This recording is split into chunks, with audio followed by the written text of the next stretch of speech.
Le gros sujet du jour, l'éthique. On voit de plus en plus de tiques à chaque année dans notre environnement immédiat. La croissance des tiques est exponentielle. Il y a plusieurs années, on avait des tiques, mais elles étaient juste transportées par les oiseaux migrateurs ou le bétail. Mais on a maintenant mis à l'évidence que la tique a un cycle complet ici. Donc probablement lié au changement climatique. Donc ça veut dire que la tique est très bien implantée dans notre région, puis elle est ici pour rester, à moins d'un gros changement climatique auquel on ne s'attend pas.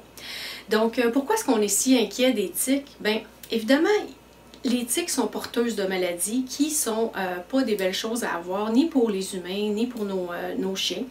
Les chats peuvent se faire piqués par la tique et en avoir plein sur eux sans nécessairement démontrer trop de sensibilité aux maladies qu'elles pourraient contracter. Mais il en demeure pas moins qu'on préfère ne pas les voir. Donc, les maladies qui peuvent être contractées, la principale est la maladie de Lyme, qui est très connue de notre côté chez les humains pour démolir nos vies, littéralement, nous affecter de façon significative pour le restant de nos jours.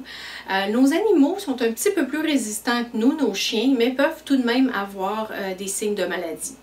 Donc, les signes de maladie, c'est quoi? Bon, on peut aller de tout. On peut aller d'un chien qui n'a absolument aucun symptôme à un animal qui développe les signes classiques de fièvre, enflure des articulations, réduction de la mobilité, à des trucs plus vagues un peu pour tout le monde, des maladies à médiation immunitaire qui affectent plusieurs organes.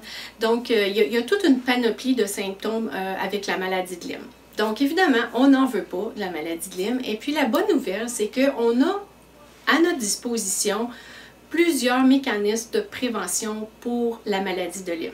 Qu'est-ce qu'on peut faire pour empêcher notre chien d'attraper des maladies transmises par les tiques? Il y a plusieurs options à notre disposition. On a un excellent vaccin qui protège notre animal contre le développement de la maladie de Lyme. Mais par contre, le vaccin ne protège pas contre les autres maladies que la tique peut transmettre. Donc, dans les régions très endémiques, la vaccination est utilisée en combinaison avec un produit qui aide à tuer les tiques rapidement avant qu'elles aient la chance de transmettre la maladie aux chiens.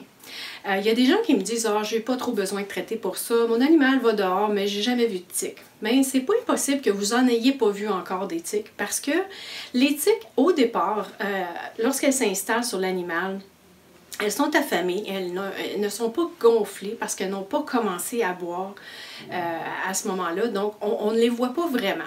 Par le temps qu'on les découvre sur notre animal, ça peut faire jusqu'à 48-72 heures qu'elles sont là, bien installées à prendre leur petit lunch et à transmettre les microbes dans l'entrefaite. Donc c'est une excellente idée d'être au-devant de ça et de s'assurer que le tique meurt avant d'avoir la chance de transmettre les maladies qui nous inquiètent. Quels sont ces merveilleux produits pour nous accompagner dans la prévention des maladies transmises par la tique pour nos animaux de compagnie?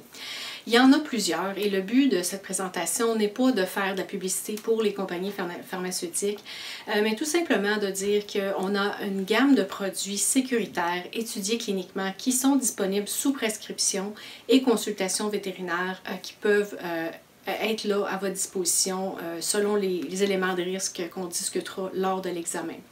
Les tiques sont actives à partir de 4 degrés. Donc, on n'a pas de boule de cristal sur la météo. Par contre, on établit une période qui va de tentativement du 1er avril au mois de décembre pour couvrir la période où la tique est active. Évidemment que dans plusieurs régions, le traitement est à l'année longue, surtout là avec les changements climatiques. On ne sait jamais trop quand est-ce que la température peut se réchauffer.